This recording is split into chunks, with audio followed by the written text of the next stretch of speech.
Thomas East was a criminal lawyer and a good friend. Good enough that I traveled 1,500 miles without hesitation, because he wired he had to see me, but it was urgent. I tell you, Mike, someone is trying to kill me. Are you serious? Yes. Who is it? I don't know. But you must suspect someone. No one. That's what's so frustrating. What's happened exactly? About a month ago, a car almost knocked me over. Several times a black sedan has tried to push me off the road. It always happens at night. I haven't been able to get the license number. Have you gone to the police? I don't want to for the moment. Why not, Tom? It's quite a story, Mike, and I'm due in court in 20 minutes. Here's my new address. Come over for dinner tonight. I'd like to. Fine. You've moved, huh? Yes. May thought we needed more room. Make yourself at home, Mike. I'll see you at 8:30. Thanks, well.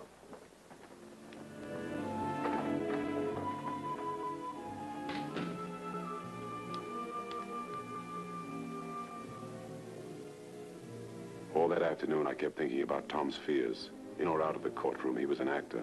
There were many times when I didn't know whether he was serious or not. But this time he had been serious. Dead serious. According to the newspaper story, he'd left the courthouse and was on his way to a parking lot for his automobile. Maybe it was just another hit-and-run case, but I couldn't forget Tom's words. Somebody is trying to kill me. I thought about May, Tom's wife.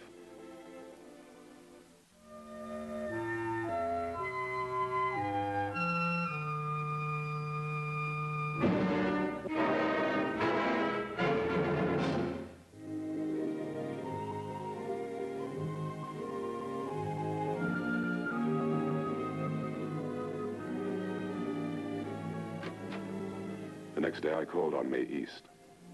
Her maid told me she was upstairs dressing, that she wanted me to wait.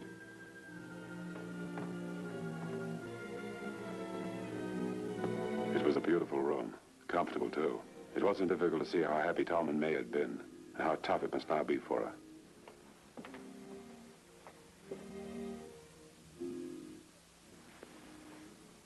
May.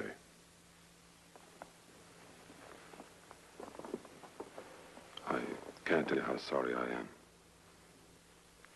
It's been an awful show. I still can't believe it. I know.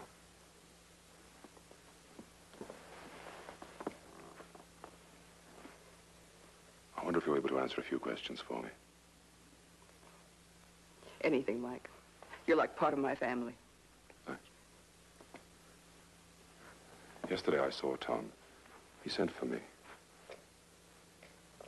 Did he tell you why? Not that I remember.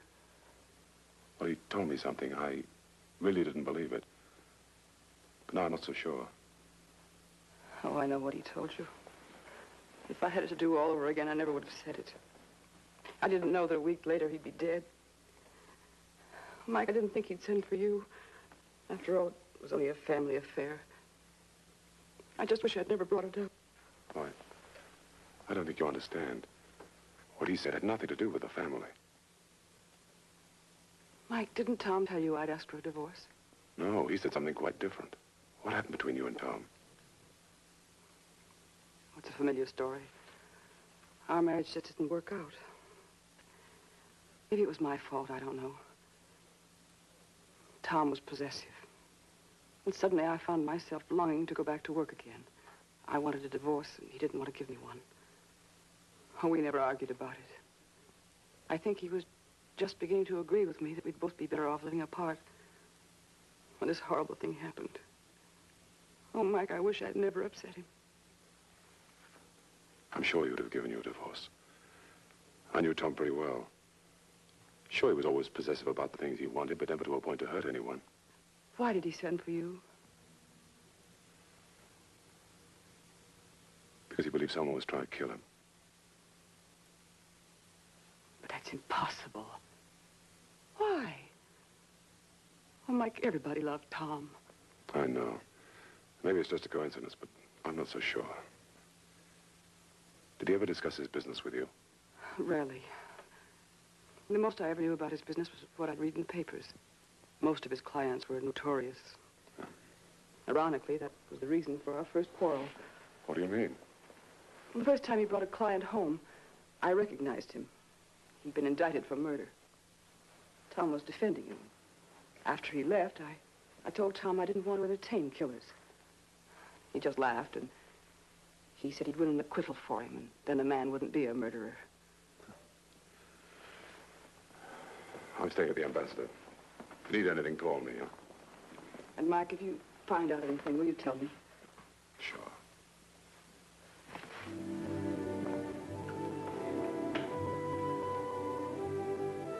I thought about what May had told me. I could understand why she was so upset. It was difficult for me to imagine that she and Tom, had he lived, would have parted. It's always hard for me to understand divorce, and this one was even rougher. I was headed for Lieutenant Joe Neely's office. I had telephoned and left word for him to expect me. He was in homicide. I needed some questions answered. There is one witness, Mike, but not a very good one. His name is Arthur Keegan, address 719 Sawdust Street. He thinks it was a black sedan or maybe a coupe. Didn't know the year or model. After a few questions, he was like most witnesses. Ended up not even sure the hit-and-run car wasn't a convertible. Not a very good start, huh?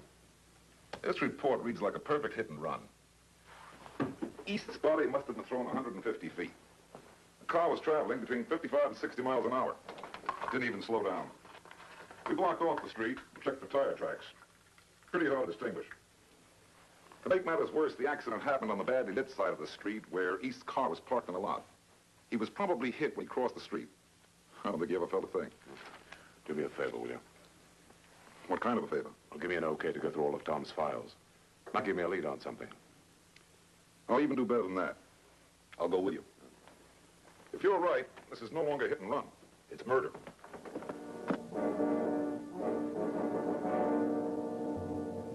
Neither Neely nor I had found anything unusual. We had been checking for about 4 hours. Mike, I can't stay here all day. Huh? Why don't you go? If I find anything, I'll call you. It's a regular, Mike, so if you do come across anything, don't hold it back. Don't worry. If I don't hear, I'll call you. I was about to call it quits when I came across a personal file. It contained a sheet of paper with the name Ray Arthur and 2 typed letters. One to Babe Fox, the other to Janice Avon. These 2 names I knew well, but Ray Arthur was new to me. The letters from Tom to Babe Fox and Janice Avon were angry in tone. Tom threatened to dismiss them both as clients. In the letter to Janice, he mentioned political friends. To Fox, he practically said, get another attorney. Tom was presently defending Fox on an income tax charge. I wondered why he changed his mind. Janice Avon wouldn't kill anyone, but Babe Fox was capable of murder and clever enough to make it look like hit and run. I telephoned Neely about the Fox letter. Neely said you can't accuse a man of murder because his attorney wanted to dismiss him. I said, maybe. But my next stop was going to be the Midnight Club, a smart joint owned by Babe Fox. He was there.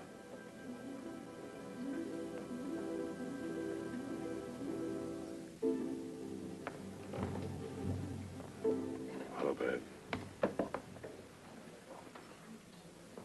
You haven't changed much. The world's been good to me. Yes, from some papers I read. I think you'll have to pay for it. Don't believe what you read. It's like I say to all my friends.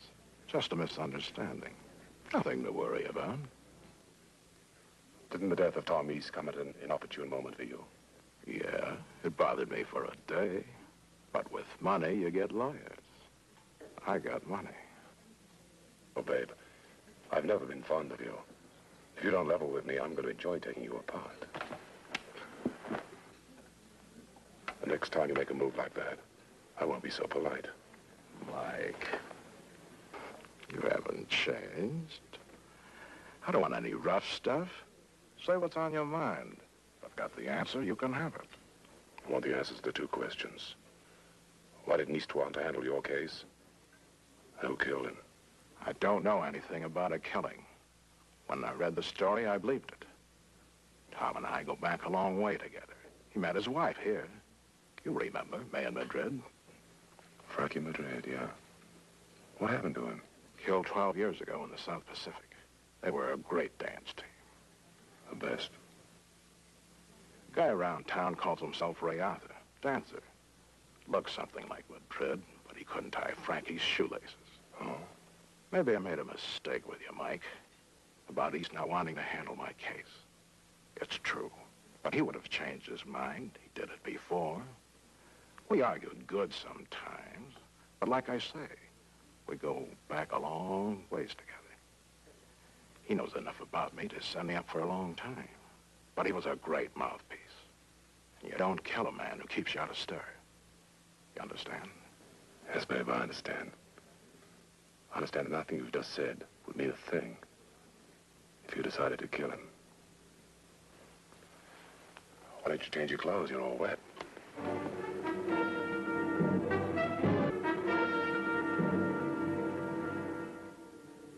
Babe Fox had mentioned Ray Arthur, the same name that I had found scribbled in Tom's personal file. But first I wanted to find Janice Avon. She had a small, expensive club on the other side of town. It was a good 20-minute drive. Janice wasn't hard to find, and she hadn't changed. She was beautiful. Hello, Janice. Hello, doll. Long time no see. Yeah.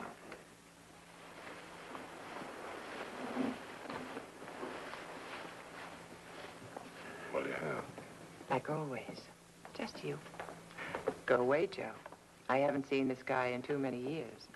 I want to go on the wagon so I can enjoy talking to him. You heard what the lady said. Okay, doll.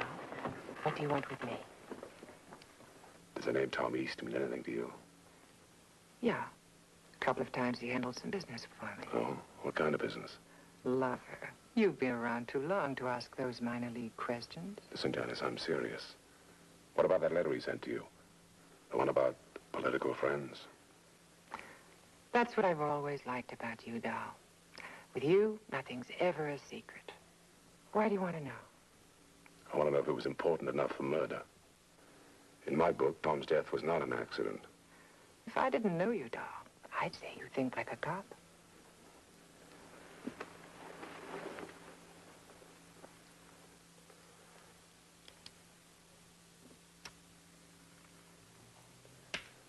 I'm still waiting. If you fell in love with a dame, do you think you'd be that persistent? You're like the ocean. You never stop. What about it, huh? Shows you how wrong a girl can be. All the time, doll, I thought you came to see me, when all you wanted was some answers. Baby, I own this joint. If we have 3 customers a night, the till shows a profit. This naturally upsets a customer every now and then. A girl in the city needs friends. Sometimes a donation will help to get the right friends. Tom was sore because I thought maybe a signature I had on the back of a check might bring me a little more goodwill. When I told it to him, he blew his cork. Well, that's it. And I can't make it any more interesting. Doll, you've known me a long time. I'll play any game, but murder is out of bounds. In a way, I'm glad. Well, I figure that's all you want to know. So do me a favor, doll. The guy at the bar is the 3rd customer tonight. In the next half hour, the joint closes, and the till is crying for some profit. I understand. Doll, if you come back again, no more questions. I remember that.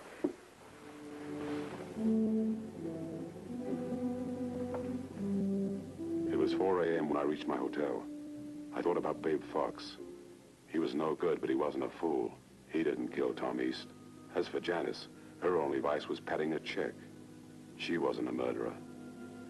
And I thought about Ray Arthur, a cheap imitation of the great dancer, Frankie Madrid. Ray Arthur was going to have a visitor. What I needed was a good night's sleep, because between now and a lot of tomorrows, I was going to keep looking for the person who killed Tom East. The next morning, I called Lieutenant Neely. I told him about my meeting with Babe Fox. I agreed you couldn't accuse a man of murder because of a letter from his attorney. I asked him to get me the address of a dancer named Ray Arthur and the home telephone number of Janice Avon. He said it would take a little while. I said I'd have breakfast and wait for his call.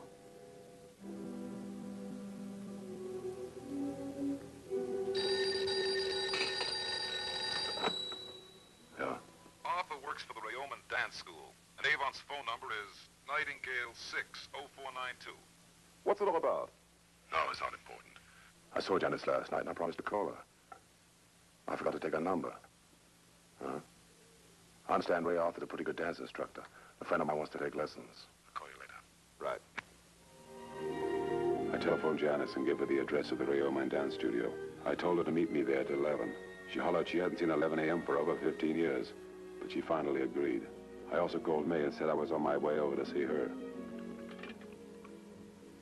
I remembered how much you like coffee. Thanks. Mike, have you found out anything? Yes. I'm positive now Tom was murdered.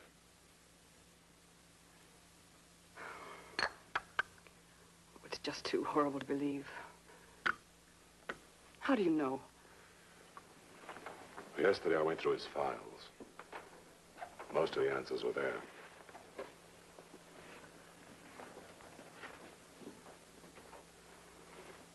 You told me the first time you and Tom quarreled was when he brought home a murderer. Babe Fox? Babe Fox. Oh, poor Tom. Poor Tom. Mike, what can we do about it? Promise you won't say anything about this. I don't want Babe Fox to have time to prepare an alibi. I won't say anything. I'm grateful for what you've done. While I was going through Tom's papers, I found a copy of his will. He must have loved you very much, May. Outside of a few charitable contributions, he left his entire fortune to you. I know. Mike, can you understand that even though Tom and I weren't happy together, I still loved him very much? Yeah. Today's going to be very important. I may need you. Don't leave. I won't. Thanks.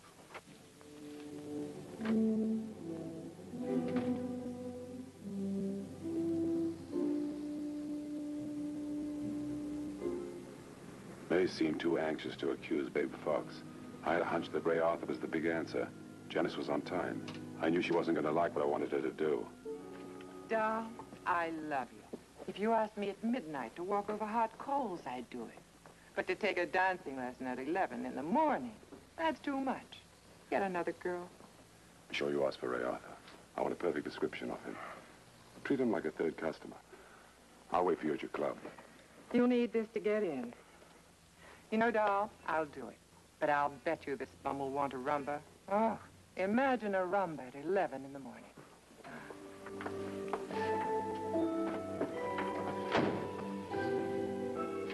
An hour later, I heard the front door open. It was Janice. What a deal. Doll, he's a road company Romeo. No class. Yeah? Go on. He's a dressed-up dummy full of soft talk. The kind that went out with high shoes. And he loves to dance the rumba. You know the type, doll. Strong-armed, fluid hips, and feet that fly. His type bores me. Anything else happen? Yeah, he tried to make a date. I told him he couldn't afford me. Then he suggested private lessons. He said today was his last one. Oh, and he said something about opening his own studio in the next couple of months. Doll, I'm lucky I even heard. I'm still asleep. He left the joint as soon as our lesson was over. For me, it wasn't soon enough. Thanks, Janice. Do me one more favor, huh? Oh, no, not another. Go home and get some sleep. Doll, I'm with you. That's the right kind of talk for this time of morning. With all the pieces put together, I had a complete picture. I wanted Ray Arthur. I had an idea where he'd be. I wished Tom East hadn't sent for me. I knew now who had killed him, and I was going to prove it. I felt a little sick inside. This was a job I would like to have given to someone else.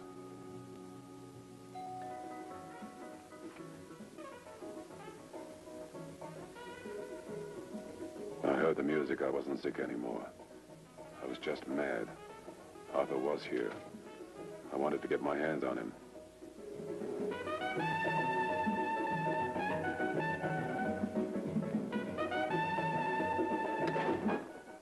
Hey, wait a minute. Who are you? Friend of the family's. That's hardly the kind of music to be playing in a dead man's house. You Ray Arthur? Yeah. What are you doing here? I'm a friend of the family's, too. What's left of it. Tell your story walking, chum. We got business. You've got trouble. Okay.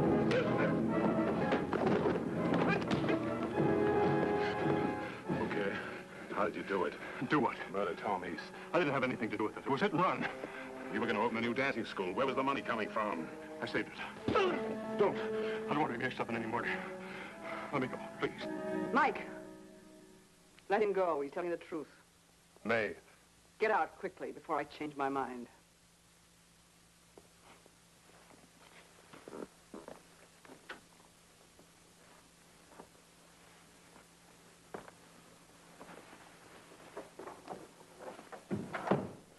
You want to tell me about it? Why waste time and energy? You've got it figured. I killed him. What happens now? I kill you. And then I muss my hair, tear my pajamas, wait for the cops. The Chinese wife kills friend of the family, huh? I don't understand, said the beautiful Mrs. East when she recovered from her terrifying experience. One moment we were talking about my husband. The next moment he was rushing at me, wild-eyed. I grabbed a gun to save myself. Then everything went black. I telephoned Neely while I was waiting for me to come to.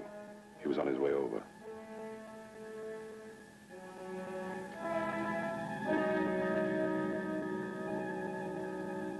What happened? Don't you remember? Everything went black.